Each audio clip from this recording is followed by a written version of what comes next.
Hello friends, जैसा कि हमने आपको पिछले लेक्चर में धारा 6F तक ख़त्म करा दिया था। आज के इस वीडियो में हम सेक्शन 7 की केवल बात करेंगे और इसको डिटेल से समझेंगे। तो देखिए सेक्शन 7 क्या है। अंतरण करने के लिए सक्षम व्यक्ति, पर्सन कंपेटेंट टू ट्रांसफ़र। ठीक, तो व्यक्ति जो संविदा करने के लिए सक्षम हो और अंतरणीय संपत्ति का हकदार हो या अंतरणीय संपत्ति की जो उसके अपनी नहीं है, व्ययन के लिए प्रतिकृत हो, ऐसी संपत्ति का अंतरण पूर्णतः या भागता आत्यंतिक रूप या सशर्त उन परिस्थितियों में उतने विस्तार तक उस प्रकार से जो किसी भी तस्मय प्रवृत्त विधि द्वारा अनुज्ञात और विहित हो, करने के लिए सक्षम हो। अब अंतरण कौन कर सकता है? जैसे अगर माँ बाप की संपत्ति में अगर माँ बाप ने अपने पुत्र या पुत्री को अधिकार दिया तो वो अंतरण कर सकता है। या अगर पुत्र पुत्री नहीं है, कोई तीसरा पर्सन है जिसको ये मुख्तार किया गया है, ठीक है, वो भी कर सकता है। तो इस अधिनियम की धारा 7 जो है वो कुछ सक्षम व्यक्तियों को घोषित करती है। कौन कौन से? हर वह व्यक्ति जो संविदा करने के लिए सक्षम है, जैसे नाबालिग ना हो, पागल ना हो, दिवालिया ना हो। हर वह व्यक्ति सक्षम है, पागल ना हो, नाबालिग ना हो और दिवालिया ना हो। हर वह व्यक्ति जो अंतरणीय संपत्ति में हकदार हो, वो भी कर सकता है। हर व्यक्ति जो यद्यपि अंतरणीय संपत्ति का स्वामी नहीं है परंतु उसका व्ययन करने के लिए प्रतिकृत है। स्वामी भले नहीं लेकिन व्ययन करने के लिए प्रतिकृत है। सक्षम व्यक्ति संपत्ति का अंतरण पूर्ण रूप से कर सकता है, अंशतः कर सकता है, आत्यंतिक रूप से कर सकता है, विधि द्वारा अनुज्ञात किसी अन्य विधि से कर सकता है, जैसा न्यायालय निर्णय। अब अंतरणकर्ता के लिए निम्नलिखित शर्तों का पूरा होना आवश्यक है। शारीरिक क्षमता। शारीरिक क्षमता का मतलब नाबालिग नहीं होनी चाहिए, नाबालिग ना हो, उसकी जो आयु हो वो 21 वर्ष से हो कम से कम, ठीक है।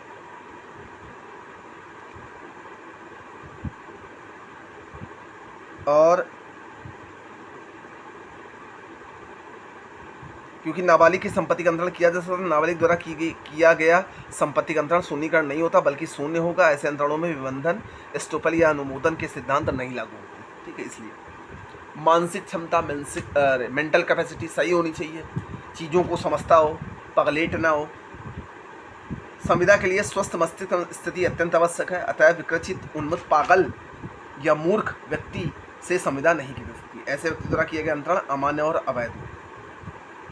पर्दानसीन महिला द्वारा अंतरण, पर्दानसीन महिला जो कि वो अंतरण नहीं कर सकती। पर्दानसीन महिला संपत्ति का अंतरण, पर्दानसीन महिला संपत्ति का अंतरण कर सकती हैं, संपत्ति खरीद सकती हैं, संपत्ति बेच सकती हैं, परंतु ऐसे सभी मामलों में उसके हित और सुरक्षा कानून ठीक उसी तरह से करता है जैसे अस्वस्थ चित्त के व्यक्ति द्वारा किया जाने में अंतरण करता है। संपत्ति विषयक क्षमता अंतरण करने के लिए वैध रूपेण अधिकृत। यदि किसी व्यक्ति पर कानून द्वारा क्षमता अध्यारोपित हो तो उसे अंतरण करने का अधिकार नहीं होगा। उदाहरणतः कोर्ट ऑफ वार्ड्स के प्रबंध में स्थित संपत्ति के स्वामी पर अध्यारोपित व्यवस्था या इनकम्बर्ड इंस्ट्रक्ट एक्ट के अंतर्गत स्थित संपत्तियां उत्तर प्रदेश जमींदारी उन्मूलन अधिनियम में अंशक्रमणीय अधिकार वाले भूमिधर हैं तो वो नहीं कर सकता। अंतरणकर्ता अंतरण की जाने वाली संपत्ति का मालिक हो, शुड बी ओनर हो।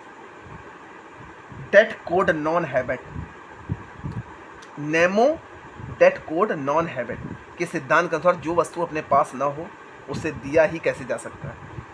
अंतरणीय संपत्ति पर यदि अंतरणकर्ता का अधिकार न हो तो उसके द्वारा किया गया अंतरण प्रभावहीन एवं अपरिवर्तनीय होगा।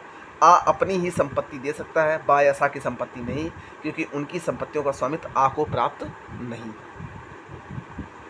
स्वामी द्वारा अंतरण के लिए अधिकृत हो और भी अथोराइज्ड बाय द ओनर। यदि अंतरणकर्ता अंतरणीय संपत्ति का स्वामी न हो तो अंतरण तभी हो सकता है यदि अंतरण करने के लिए उसे उस संपत्ति के असली मालिक के अधिकार मिला हो। इस वर्ग के व्यक्तियों में संयुक्त हिंदू परिवार के कर्ता, प्रबंधक, आवश्यकों के संरक्षक, मृतक की संपत्ति का एडमिनिस्ट्रेटर एवं वसीयत के प्रवर्तक, मुख्तार एवं ट्रस्टी आदि प्रमुख हैं, ठीक।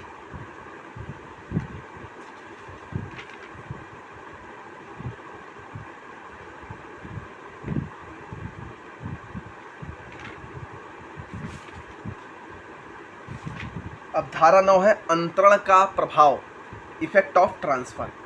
जब तक कि कोई भिन्न आशय अभिव्यक्त ना हो या आवश्यक रूप से विवक्षित ना हो, संपत्ति का अंतरण अंतरित को तत्काल ही संपत्ति में की और उसकी विधि प्रसंग उस समस्त हित का संक्रमण कर देता है जिसका संक्रमण करने के लिए अंतरक तब समर्थ हो। अंतरण का प्रभाव, इफेक्ट ऑफ ट्रांसफर, क्या पड़ेगा? ठीक है, इसको जैसे समझे कि जहाँ की संपत्ति भूमि हो वहाँ उसे उपाबद्ध सुखाचार अंतरण के पश्चात प्रोध भवमान, उससे भाटक और लाभ तथा भूबद्ध सब चीज़ें। जहाँ की संपत्ति भूबद्ध मशीनरी है वहाँ उसका जगम भाग। जहाँ की संपत्ति कोई ऋण या अनुयोज दावा हो वहाँ उसके लिए प्रतिभूतियाँ उस दशा के सिवाय जिसमें ऐसे ऋण हो दावों के लिए भी हो जिन्हें अंतरित नहीं किया गया किंतु अंतरण के पूर्व प्रोधभुज ब्याज की बकाया भी नहीं है। इस धारा में लीगल इंसिडेंट का विवरण है जो अंतरित संपत्ति या हित के साथ स्वतः अंतरित को प्राप्त हो जाएगी। भूमि, भूबद्ध मशीनरी, गृह, ऋण, आय देने वाले अन्य संपत्ति, 5 ऋण सिद्धांतों को समझने के लिए दिए गए। अंतरण का प्रभाव, ये सब अंतरण हो सकता है। मूल संपत्तियों के साथ ही समस्त विधिक प्रसंगतियां भी स्वतः अंतरित होंगी। मूल संपत्ति समस्त विधिक प्रसंगतियां भी होंगी।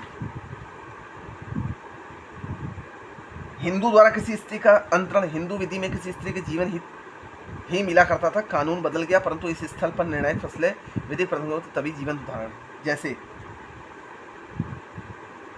मोहम्मद समसुल बनाम शिवकरण का ऐसा निर्णय है, भारत में माना जाता रहा है। इस केस में किसी हिंदू विधि ने अपनी विधवा पुत्रवधू के पक्ष में अपनी सारी संपत्ति दे दी। हिंदू विधि ने अपनी विधवा पुत्रवधू के पक्ष में अपनी सारी संपत्ति दे दी। वसीयत के पहले पैराग्राफ में कहा गया कि पुत्रवधू उत्तराधिकारी व मालिक होगी। वसीयत के दूसरे हिस्से में कहा गया कि पुत्रवधू के बाद उसकी बेटियां उत्तराधिकारी होंगी। भारत की अदालतों ने पुत्रवधू के हित को सीमित हित माना। इस निष्कर्ष को हिंदू विधि के अनुकूलित माना और कहा कि हिंदू अपनी वसीयत में विधवा को जीवन हित ही देने का उद्देश्य रखता है, पूर्ण हित कदापि नहीं होगा। ठीक,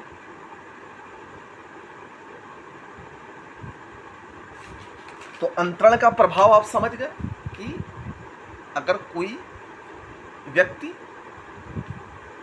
व्यक्ति चाहे तो अपने पुत्र वधू को उत्तराधिकारी बना दे और दूसरे पैराग्राफ में लिख दे कि ये उसके पुत्रों को मिलेगा। ठीक है, तो ये सीमित हित माना गया।